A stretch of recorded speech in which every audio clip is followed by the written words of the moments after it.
Well, hi everybody. Welcome to term 2. Very unusual term this year. Trying to do this online for you guys. I know it's still going to be great. We're going to have fun with it. Be looking forward to seeing you in the live chat. Just so that you know what to have on hand at home. We're just sticking with the really basics, so you should have everything. Okay, so basic number 1, your pencil, 2B if you've got it. If not, a HB is fine. A ruler to go with that, and an eraser and a sharpener. So that's all you need in that department, as well as your visual diary. Obviously you can't go without your visual diary. A couple of pens wouldn't be astray. Well, you only need one pen really, so depending on what you've got. I often like the Outline 200, we have that in class. These are really nice too, just the Uniball gel-based pens, or just an ordinary biro will work too. So you don't need to go buy anything special for that. Whatever you have in that department's good.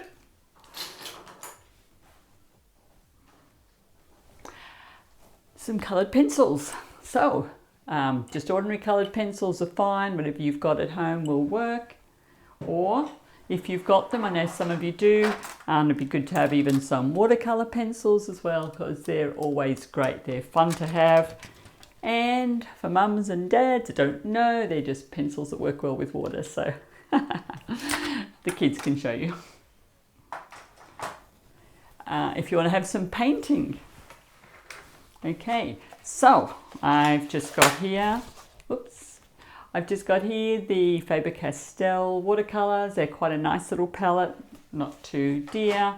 That's them when they're open out the pack, so good ones to have just for your visual diary. That's fine. I know some of you have got the tubes of paint. You've invested in those after our last few terms on watercolour, so in your case just a palette and the watercolour tubes that you have. Obviously some brushes if you're going to do the aquarelle or that. Any brush will do. Anything from just your hog bristle rubber brushed ones through to your soft. We have some rounds and flats here.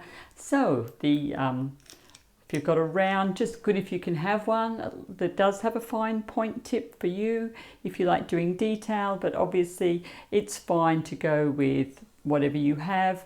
I've got just a couple of sizes there, and a large one which does have a rounded end. So then you've got a chance to go with anything like that and a flat brush. They're just examples. You don't have to have these ones. Anything you have on hand would be good. Mainly if you are going to be doing the aquarelles or the paints. We're sticking with watercolour just because most people have something like that, but you can use your acrylic too if you want. Just mentioning with the paints, I do use these often. You've seen these in class. I have the Koh-i-Noor brand in these. They come in, this is the dark ones where they've got the black. These are more your natural colours. And then we have, my favourite, the Brilliance. Love the Brilliance. So if you want to get a set of those, this is how they come. They're in a stack. Last term we were doing our faces, and you did a fantastic job on that.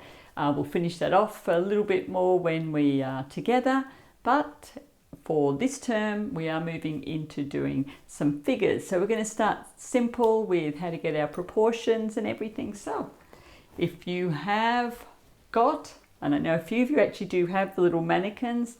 This is the female saying hi.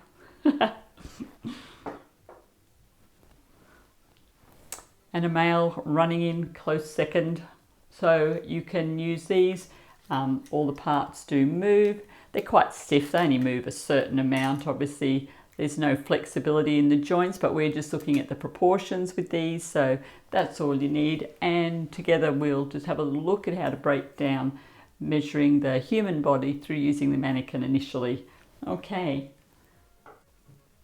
So if you don't have one of those, it's not a problem. You don't need it, because I'll be going through with you with one, and you can just follow along with me for that. Also, what you can do is, if you have some other more realistic little item that's a figurine, you can have a look at that as well. Okay, so that's all we need. Hope you can find all of that on hand, put in a nice little neat spot for you kids. Make sure you put them away when you finish your lesson for your parents. Okay, so that's pretty much it. That'll do your whole term. Look forward to seeing what you're going to do. I'll see you in the live chat so that we can then look at how your drawings and your work's coming along. Hey, yeah, it'll be good.